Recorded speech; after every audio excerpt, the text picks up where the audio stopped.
یا محمد رسول اللہ۔ پاکستان اللہ کی عطاؤں میں سے بہترین عطا ہے۔ دنیا بھر میں ممالک بنتے ہیں، ٹوٹتے ہیں، بکھرتے ہیں، سنورتے ہیں، جڑتے ہیں۔ پاکستان تاریخ کا ایک ایسا دوسرا مرحلہ تھا جو اسلام کے نام پہ بنایا گیا۔ ساری تاریخ پڑھے تو پہلا اسلام کے نام پر جو اسٹیٹ اور ریاست بنی ہے وہ مدینہ ہے، جو محمد صلی اللہ علیہ وسلم سے یہ اسٹیٹ کی بنیاد اللہ نے رکھوائی، اور یہ پہلی ریاست تھی مدینہ کی پوری دنیا میں۔ مدینہ ریاست واحد پہلی ریاست تھی جس کی بنیاد اور جس کی بقا، جس کی ارتقا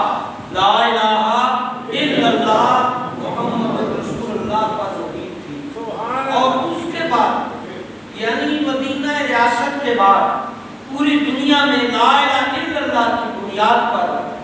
اس کے لا الہ الا اللہ کے نعرے پر، لا الہ الا اللہ کے دعوے پر، لا الہ الا اللہ کی پس پردہ سوچ پر، لا الہ الا اللہ کی آوازیں پر، لا الہ الا اللہ کی انتصاریات اور پورا ایک قانون مرتب کرنے پر یہ دوسری ریاست دنیا میں بنی جس کا نام پاکستان ہے۔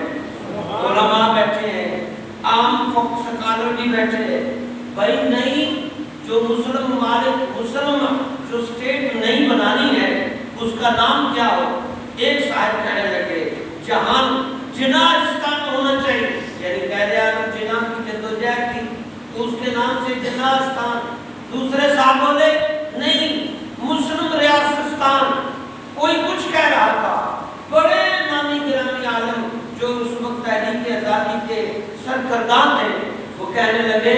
بھائی مجھے تو میری جو روحانیت کہہ رہی ہے، مجھے جو خیال آ رہا ہے، مجھے جو مراقبے میں معلوم ہوا ہے، اس کا نام پاکستان ہونا چاہیے، یعنی پاک لوگوں کی دھرتی۔ پاکستان کا معنی پاک لوگوں کی، وہ الگ بات ہے کہ بیچ میں ناپاک جو قابل ہو گئے، ناپاک بڑھتے جا رہے ہیں، لیکن پھر بھی بنیاد ان کے پاک لوگوں کی دھرتی سے ہے۔ آپ جانتے ہیں پاکستان کے بنانے میں ہمارے بڑے، ہمارے دادا پردادا، ہمارے بڑے بڑے علماء، بڑے بڑے قابل، پاکستان کے بنانے میں انہوں نے جانوں کے نذرانے پیش کیے۔ تاریخ گواہ ہے پاکستان کے بنانے میں 1 لاکھ سے زائد مسلمانوں کو شہید کیا گیا۔ یہ معمولی بات نہیں ہے، اور آپ حیران ہوں گے 5000 سے زائد علماء شہید کیے گئے۔ میں جب بہت چھوٹا تھا مولانا فضل حق خیر آبادی کی تاریخ پڑھی۔ مولانا فضل حق خیر آبادی ایک اسٹیٹ ریاست کے بادشاہ کے وزیر اعظم کے بیٹے ہیں، یعنی نواب ہے، اسٹیٹ ریاست شہزادے ہیں اور عالم بھی ہے۔ شہزادے اسٹیٹ کے گورنر وزیر اعظم کے بیٹے، اور زندگی آنکھ کھلنے سے لے کر اب قید ہو جانے تک، تکلیفیں اٹھانے تک آسائشی میں گزری۔ لوگ ادھر غلام، ادھر نوکر، ادھر چاکری، ساری وہ سہولتیں جو نوابوں کو حاصل ہوتی ہیں مولانا فضل خیر آبادی کو حاصل تھی، مگر اچانک آیا کہ کیوں نہ ہم ایک ایسی دھرتی کے لیے جدوجہد کریں جو اسلام کے لیے ہو، جس میں اسلام نافذ کیا جائے۔ پھر آپ جانتے ہیں فضل خیر آبادی قید ہوئے، جیسے باقی بھی کئی ہزار علماء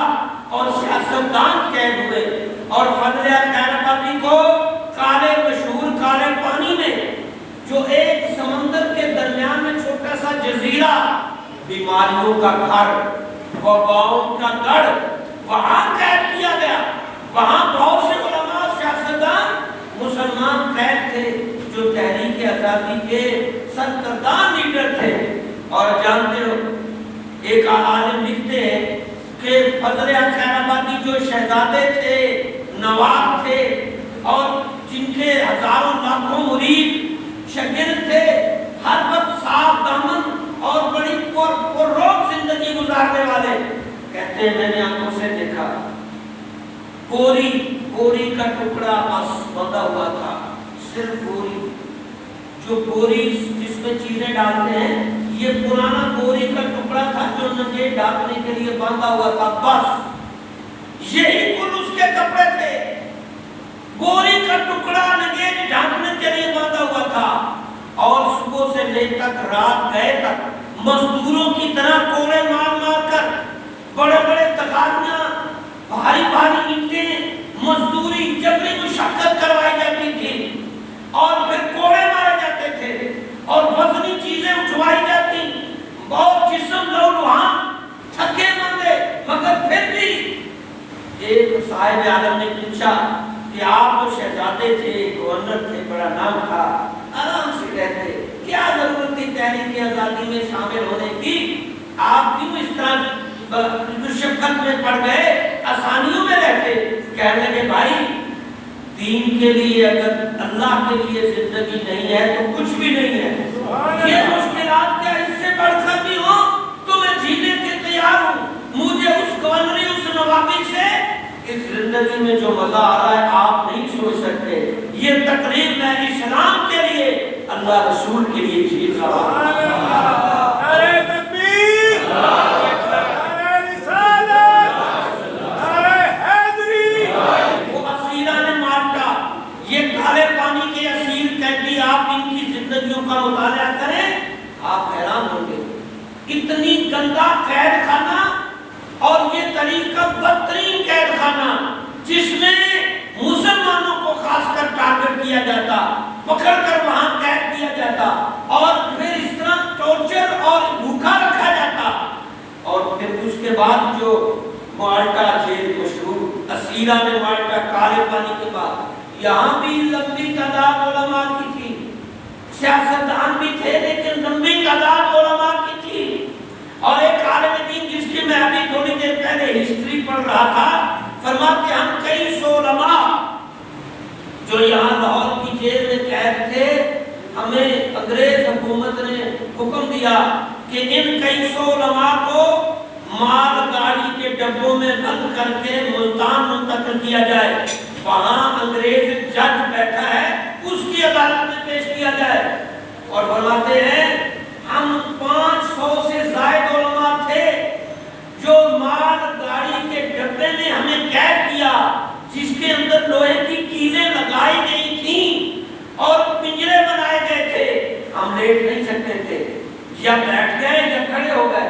اور وہ کیلیں اگر ہم ادھر ادھر ہوتے تو کیلیں، فرماتے ہیں صرف لاہور سے ملتان تک 3 ماہ میں ہمیں پہنچایا گیا،